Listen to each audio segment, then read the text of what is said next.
তোমার নয়। ইংরেজ গরিব মানুষকে পায়ের নিচে রাখতো, আমরা বড় লোকদের মাথায় করে রেখেছি।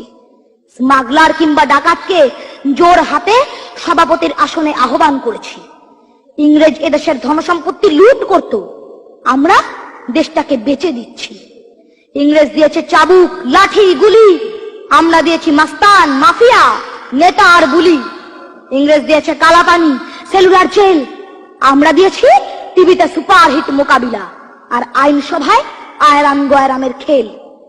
56 বছর আগের এক মধ্যরাত্রে পরাধীন এই দেশ ছেড়ে তুমি চলে গিয়েছিলে।